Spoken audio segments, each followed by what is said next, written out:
ನನ್ನ ತಾಯಿನಿಂದ ಕಟ್ಕೊಂಡು ಬರ್ತೀನಿ, ನೀವು ಇಲ್ಲೇ ಕೊಡಬೇಕು ಅಂತೇಳಿ ಆ ಕಂಬಳಿ ಹಾಕಿ ಆ ಗುರುಗಳಿಗೆ ಕೂರಿಸಿ ಹೇಳಿ ಹೋದಾಗ ಏನ್ ಚೇತನ, ನೀವು ಎಲ್ಲಿಂದ ಬಂದಿರಿ, ನಿಮ್ಮ ಹೆಸರು ಏನು ಅಂತ ಅಂದಾಗ ನನ್ನ ಹೆಸರು ಮಲ್ಲಿಕಾರ್ಜುನ, ನಾ ಎಲ್ಲಿಂದ ಬಂದೀನಿ ಅಂದ್ರ ಶ್ರೀಶೈಲದಿಂದ ಬಂದೀನಿ ಅಂತ ಹೇಳ್ದ.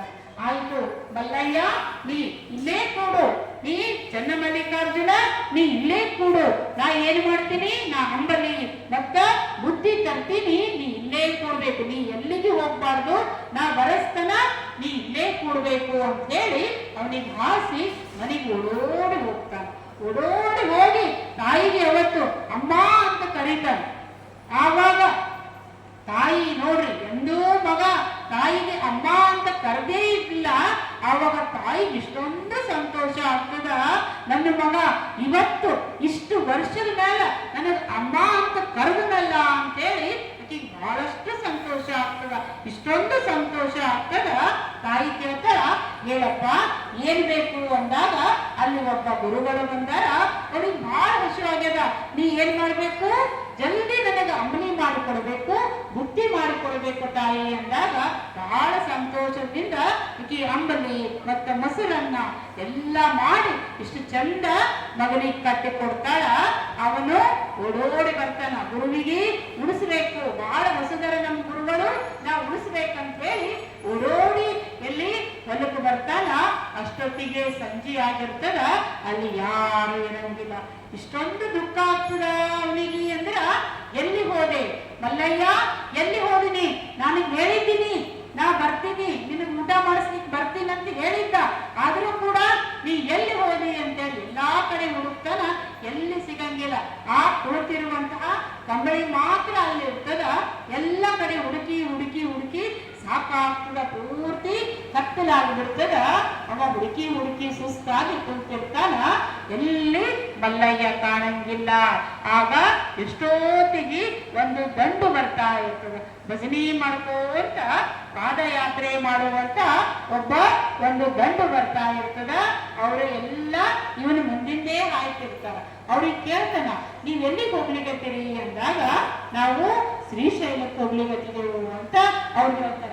ಅವನಿಗೆ ನೆನಪಾಗ್ಬಿಡ್ತದ, ಶ್ರೀಶೈಲ ಅಲ್ಲಿ ಯಾರದರ ಅಂದ್ರ ಮಲ್ಲಯ್ಯ ಅದನ, ಆ ಮಲ್ಲಯ್ಯನ ದರ್ಶನ ಮಾಡ್ಲಿಕ್ಕೆ ನಾವೆಲ್ಲ ಹೋಗ್ಲಿಕ್ಕತ್ತಿದೆವು ಅಂತ ಹೇಳಿದಾಗ, ನಾನು ಕೂಡ ಮಲ್ಲಯ್ಯನ ದರ್ಶನ ಮಾಡ್ಬೇಕು, ನಾನು ಕೂಡ ಶ್ರೀಶೈಲಕ್ಕೆ ಹೋಗ್ಬೇಕು, ಇನ್ನೇನು ನಾ ಇಲ್ಲೇ ಇದ್ದ ಮಲ್ಲಯ್ಯ ಮತ್ತ ಅಲ್ಲಿ ಹೋಗ್ಯಾನ ಅಂದ್ರ ನಾ ಅಲ್ಲಿಗೆ ಹೋಗಿ ದರ್ಶನ ಮಾಡ್ತೀನಿ, ನನಗೂ ಕರ್ಕೊಂಡು ಹೋಗ್ರಿ ಅಂದಾಗ, ಬೇಡಪ್ಪ ನೀ ಬಹಳ ಸಣ್ಣವಿದ್ದಿ, ನಡ್ಕೋತ ಹೋಗ್ಬೇಕಾಗ್ತದ, ಬಹಳ ದೂರ ಅದ, ನಿನಗೆ ಬರ್ಲಿಕ್ಕೆ ಆಗಂಗಿಲ್ಲ, ಬೇಡ ಅಂತ ಹೇಳಿದ್ರೆ, ಇಲ್ಲ ಇಲ್ಲ ನಾನು ಕೂಡ ಬರ್ತೀನಿ ಅಂತೇಳಿ ಅವ್ರ ಜೊತೆ ನಡ್ಕೋಂತ ಆ ಮಲ್ಲಯ್ಯ ಅನ್ಕೋಂತ ಅವನು ಕೂಡ ಭಜನೆ ಮಾಡ್ಕೋಂತ ಎಲ್ಲಿಗೆ ಹೋಗ್ತಾನ, ಶ್ರೀಶೈಲ ಬೆಟ್ಟಕ್ಕೆ ಹೋಗ್ತಾನ.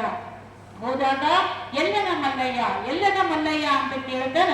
ಆಗ ಅವರೆಲ್ಲ ಹೇಳ್ತಾರ, ಇದೇ ನೋಡು ಶ್ರೀಶೈಲ, ಆ ಗುಡಿ ಒಳಗೆ ಮಲ್ಲಯ್ಯ ಅದನ, ಅಲ್ಲೇ ಇರ್ತಾನ ಅಂತೇಳಿ ಅವನಿಗೆ ಕರ್ಕೊಂಡು ಹೋಗಿ ಆ ಒಂದು ಲಿಂಗ ತೋರಿಸ್ತಾರ.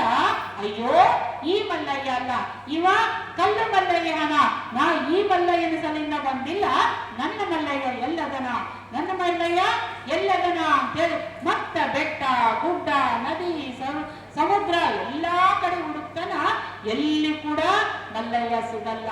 ಸೋತು ಹೋಗ್ತಾನ.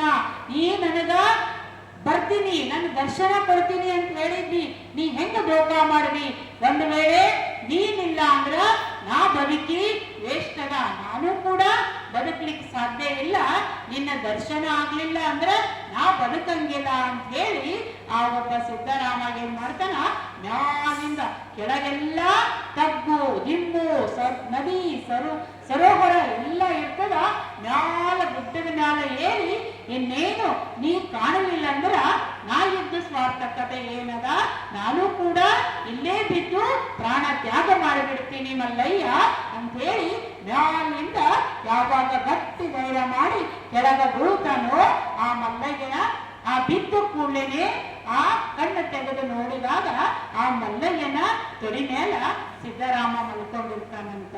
ನೋಡ್ರಿ, ಸಿದ್ದರಾಮಗ ಅನಾಮತ್ತು ಎಂತ ತಗ್ಗು ಪ್ರದೇಶ ಇರ್ತದಂದ್ರ ಒಂದು ಎಲುಬು ಕೂಡ ಕಾಣಲಾರದಂತಹ ಕಪ್ಪು ಪ್ರದೇಶ ಇರ್ತದ. ಆ ಒಂದು ದೊಡ್ಡ ಬೆಟ್ಟದ ಮೇಲಿಂದ ಕೆಳಗೆ ಬಿದ್ದು ಬಿಡ್ತಾನ. ಆದ್ರ ಅಲ್ಲಿ ಮಲ್ಲಯ್ಯ ಆ ದೇವರು ಅವನಿಗೆ ಎತ್ಕೊಂಡ್ ಬಿಡ್ತಾರ. ಸಿದ್ದರಾಮನಿಗೆ ಎತ್ಕೊಂಡು ತೊಡಿ ಮೇಲೆ ಹಾಕೊಂಡಿರ್ತಾರ. ನಾ ಬಿದ್ದೇ ಬಿಟ್ನೇನೋ ಅಂತ ಹೇಳಿ ಕಣ್ಣು ಮುಚ್ಚಿರ್ತಾನ.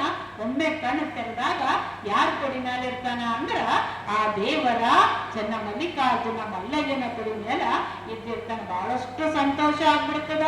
ನೀ ಸಿಕ್ಕು ಬಿಟ್ಟೆಲ್ಲ ನನಗ, ಎಷ್ಟು ನಾ ಪರಿತಪಿಸ್ದೆ ನಿನಗಾಗಿ, ನಾ ಎಷ್ಟು ಹಂಬಲಿಸ್ದೆ, ನೀ ಅಂತೂ ನನಗೆ ಸಿಕ್ಕಿ ಬಿಟ್ಟೆಲ್ಲ, ನಡಿ ಅಂತ ಹೇಳಿ ಆ ಇಬ್ರು ತಬ್ಕೋತಾರ. ಎಷ್ಟೊಂದು ಪ್ರೀತಿಯಿಂದ ತಬ್ಕೋತಾರ ಅಂದ್ರ ಅಷ್ಟೊಂದು ತಬ್ಕೋತಾರ.